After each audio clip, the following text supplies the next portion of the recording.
Corona महामारी और महंगाई जैसी मुसीबतों से लड़ने के बावजूद भारत की विकास की रफ्तार अब थमने वाली नहीं है। भारत को दुनिया में अलग पहचान देने और कारोबार को बढ़ाने के लिए भारत ने रुपए को इंटरनेशनल करेंसी बनाने की पहल शुरू की है, जिसकी कामयाबी देखकर कहा जा सकता है कि वो दिन दूर नहीं जब भारत दुनिया की दूसरी महाशक्ति के रूप में अपनी पहचान बनाएगा।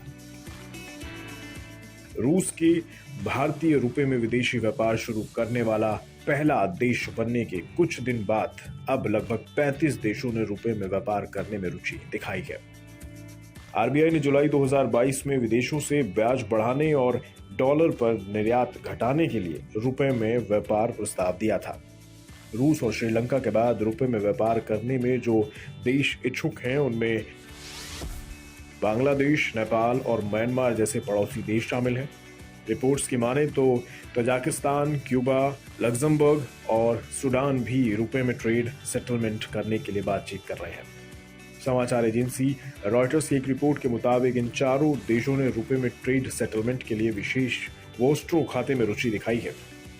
रुपए में अंतर्राष्ट्रीय व्यापार को मान्यता मिलने से भारत को कई मोर्चों पर फायदा होने की उम्मीद है। अगर ये सफल रहा तो कच्चे तेल के साथ आयात की जाने वाली ज्यादातर चीजों का भुगतान रुपए के जरिए से ही किया जाएगा। अभी भारत इसके लिए हर साल अरबों डॉलर खर्च करता है। इसके अलावा कई विदेशी लेन देन का भुगतान डॉलर में किया जाता है। हालांकि रुपए में कारोबार करना इतना भी आसान नहीं है। इसके खरीदार मिलना अक्सर मुश्किल होता है। दूसरी तरफ भारतीय रुपए की तुलना में यूएसडी की मांग ज्यादा है। आइए अब जानते हैं कि रुपए में व्यापार समझौता कैसे काम करेगा। भारत का रुपया व्यापार सेटलमेंट मैकेनिज्म अंतर्राष्ट्रीय लेन देन के लिए डॉलर और अन्य बड़ी मुद्राओं के बजाय रुपए का उपयोग करने का एक तरीका है। आयात और निर्यात के लिए देशों को विदेशी मुद्रा में भुगतान करना पड़ता है, लेकिन पिछले कुछ महीनों में डॉलर के मजबूत होने से दुनिया भर के कई देशों के लिए आयात महंगा हो रहा है।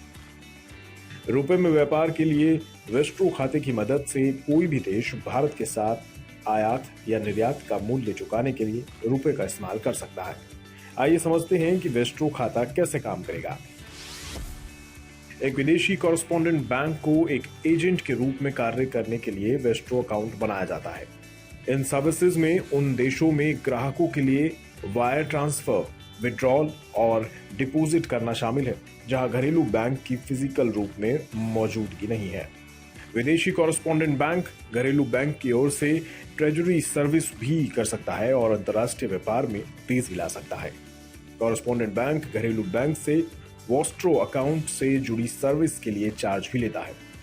जहां एक तरफ पूरी दुनिया पर मंदी के बादल घिरते नजर आ रहे हैं, ऐसे में कारोबार को आगे बढ़ाने की हर मुमकिन कोशिश करना जरूरी है और इसी दिशा में रुपए को अंतर्राष्ट्रीय दर्जा देने के लिए उठाया गया एक कदम काफी अहम साबित हो सकता है और सरकार की इस तरह की नीतियों के बल पर देश को विकास के रास्ते पर आगे बढ़ाया जा सकता है।